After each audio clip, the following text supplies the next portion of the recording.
Bernard Généreux, notre député fédéral de Montmagny-Lillet-Kamouraska-Rivière-du-Loup. Bon matin. Bon matin, Michel. Comment ça va? Ça va très bien, merci. Et vous? Oui, ça va super bien. Très bon. bien. Bernard, en fait, vous osez me dire que ça va super bien? Si on avait eu un meilleur budget. Oui, bien c'est ça. Vous osez me dire que ça va super bien, alors que le communiqué de presse hier, concernant le budget, ben, vous alliez pas si bien que ça. Je pense que vous n'êtes pas heureux du résultat ou de la mise à jour économique de la ministre Freeland, qui est également la ministre des Finances. Que pensez-vous de cette mise économique? Écoutez, premièrement, à chaque année, comme les gens le savent, il y a le budget au mois de mars et il y a une mise à jour économique au mois de novembre, habituellement, là, fin octobre, début novembre. Et cette mise à jour économique est pour venir réajuster des éléments à l'intérieur du budget de l'année courante. Donc, il peut arriver certains problèmes. Et le problème qu'on a cette année, c'est que le déficit qui devait avoir lieu ou qui avait été annoncé au printemps sera plus élevé. Alors, c'est une mauvaise nouvelle, encore une fois, qui s'ajoute à toutes les autres, qui fait en sorte que non seulement le déficit est plus élevé, mais les libéraux n'ont aucune intention de revenir à l'équilibre budgétaire, puisqu'ils ont annoncé hier qu'il y aurait les déficits pour les 5 prochaines années encore. Il n'y a aucune intention de leur part. Et la raison pour laquelle ils font ça, et qu'ils considèrent, à tort ou à raison, qu'ils considèrent qu'il y a une marge de manœuvre suffisante, c'est qu'ils se comparent à des pays qui sont encore plus endettés que nous. Alors, c'est comme se comparer aux pays pour se dire qu'on est les meilleurs. Donc, essentiellement, ce qu'ils disent, c'est que on est le pays le moins endetté par capita au sein du G7. Ça dépend comment on regarde les chiffres. Tu sais, comme les chiffres, c'est, Michel, on peut toujours être capable de faire parler les chiffres comme on veut, d'une certaine manière. Ça dépend de ce qu'on prend et ce qu'on laisse quand on fait les analyses. Mais certains analystes disent que c'est pas vrai qu'on est les moins endettés. Certains disent que oui, c'est vrai.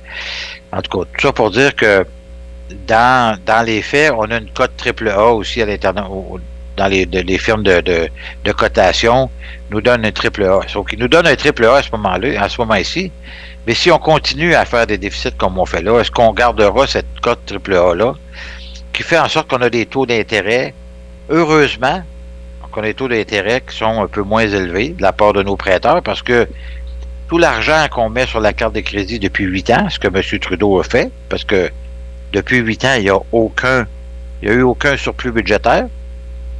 Enlevons la période des 2 ans de la COVID, 2 ans et demi, le reste du temps, il aurait pu potentiellement arriver avec des budgets équilibrés, mais zéro, il n'a jamais voulu faire ça. D'ailleurs, c'est une promesse brisée parce qu'il nous avait annoncé en 2015 3 petits déficits de 10 milliards et un retour à l'équilibre budgétaire, ce qu'il n'a jamais fait.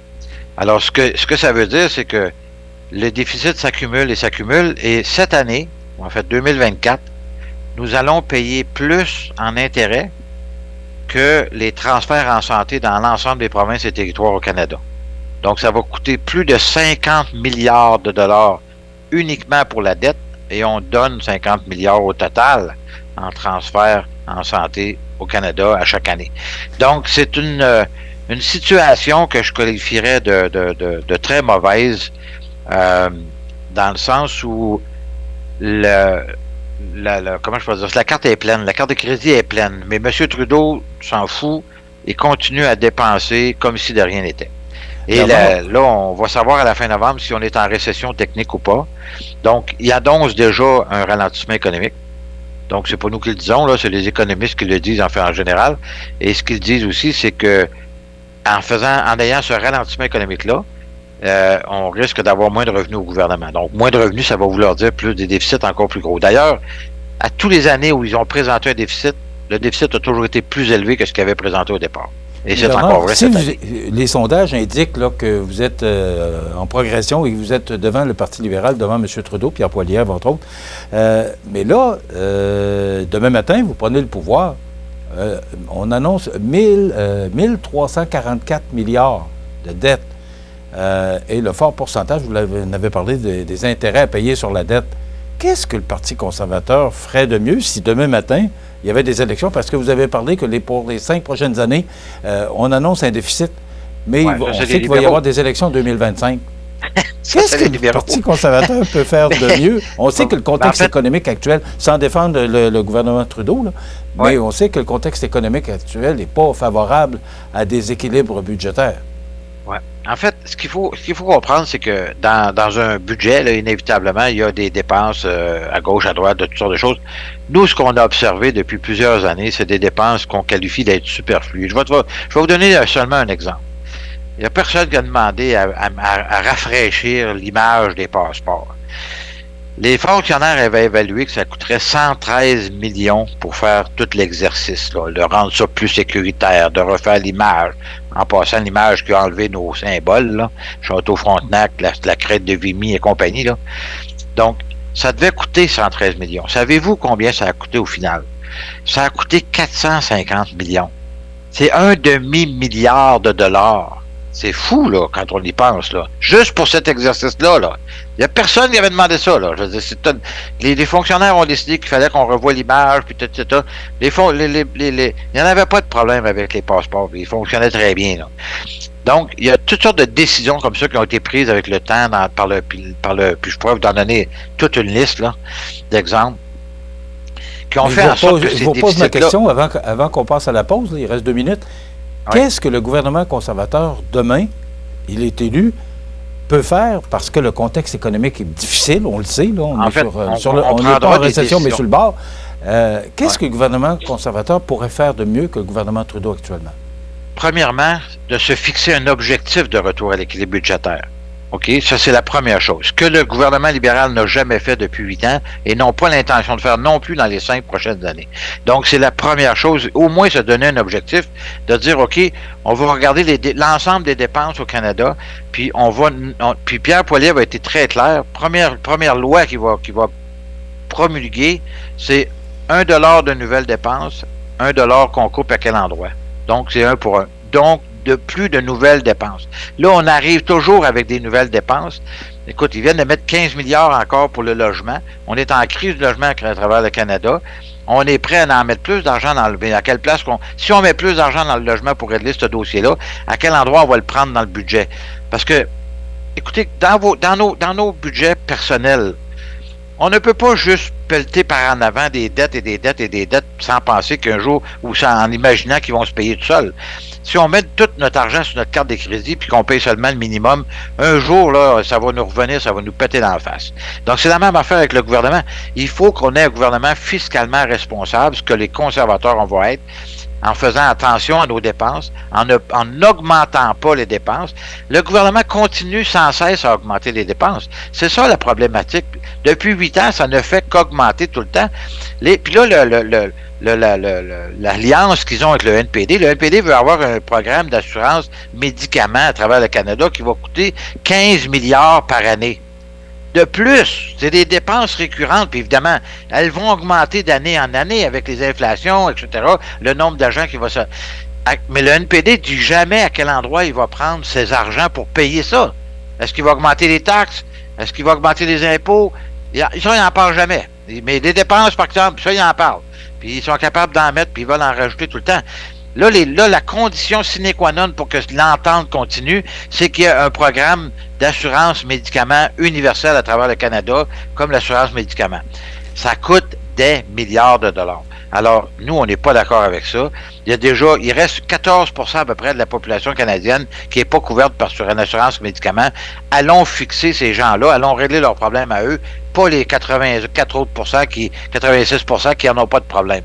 Alors, vous voyez le contexte dans lequel le gouvernement est pris actuellement. Et là, j'ai hâte de voir si l'entente tiendra ou non. Nous, on veut des élections le plus rapidement possible. Ça n'a plus aucun sens. C'est intenable ce qui se passe. Bernard, on s'arrête quelques instants, ouais. Parce que là, je vais faire baisser votre pression. Je sais que j'ai toujours le don de vous faire monter votre pression. On s'arrête quelques instants, le temps d'une pause, et au retour, on parle du Bloc québécois qui s'acoquinerait avec les libéraux. On parle de ça. Pas juste un peu. On en parle dans quelques instants. Avec Bernard, comme le temps passe vite et que les réponses sont longues un peu, là, mais on est serré dans le temps. On va y aller en rafale. Vous avez parlé également d'un député du Bloc qui a voté, qui s'acoquinerait avec les libéraux là, pour la capacité des députés d'obtenir de l'information. C'est quoi au juste? En fait, ils sont plusieurs. Moi, je suis sur le comité de l'industrie de l'innovation et puis on est en train de travailler sur un projet de loi qui est le projet de loi C-27, mais on a déposé une motion cette semaine pour faire en sorte de pouvoir voir le contrat de Stensalis, qui est la compagnie de fabrication d'automobiles qui va s'installer à Windsor, qui est en train de s'installer à Windsor en Ontario, et où on a appris que l'ambassadeur de la Corée du Sud est allé voir le chef de police de la ville de Windsor pour lui dire, écoute, on s'en vient avec 1600 employés pour travailler à l'usine. Donc, ça nous prendrait des places pour les loger. Est-ce que tu peux m'aider, etc.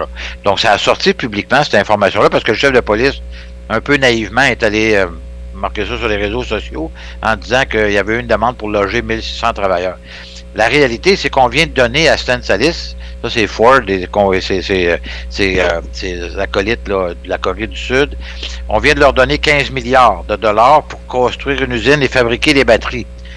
C'est pour des emplois canadiens, pas pour des emplois travailleurs, pas des travailleurs étrangers qui s'en viennent ici travailler, puis après ça, ils envoient toute le paye là-bas en Corée du Sud. Là.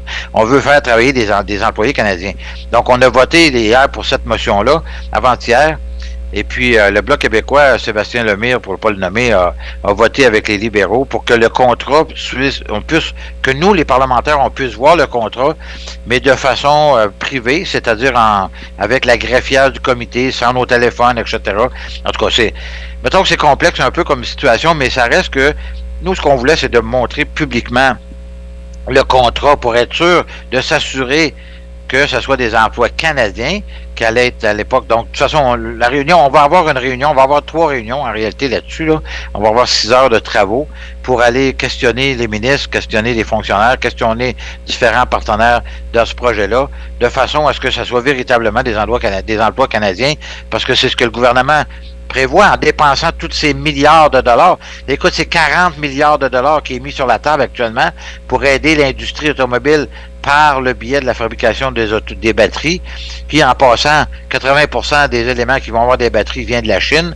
Puis ces batteries-là s'en vont aux États-Unis pour être revendues au Canada par la suite. Donc en tout cas, mettons qu'on les subventionne passablement, les batteries-là. Anyway, tout ça pour dire que le Bloc québécois, à plusieurs reprises, dans plusieurs comités, vote et protège les libéraux actuellement, et on ne comprend pas pour quelles raisons ils font ça. Ils n'en ont aucune raison pour faire ça. Bernard, Emploi d'été Canada, déjà, on commence à y penser, parce qu'après les fêtes, là, ce sera ouvert. Donc, des emplois d'été qui sont bien importants pour notre région. Tout à fait. Bon, comme on sait qu'on on est revenu à des budgets où le gouvernement aussi a commencé à couper un petit peu à gauche, à droite. Là, ils sont revenus à les budgets avant pandémie. Là, donc, là, ce qu'on dit aux gens, c'est que là, ils sont plus de bonheur qu'ils l'ont jamais été. Habituellement, c'est en janvier.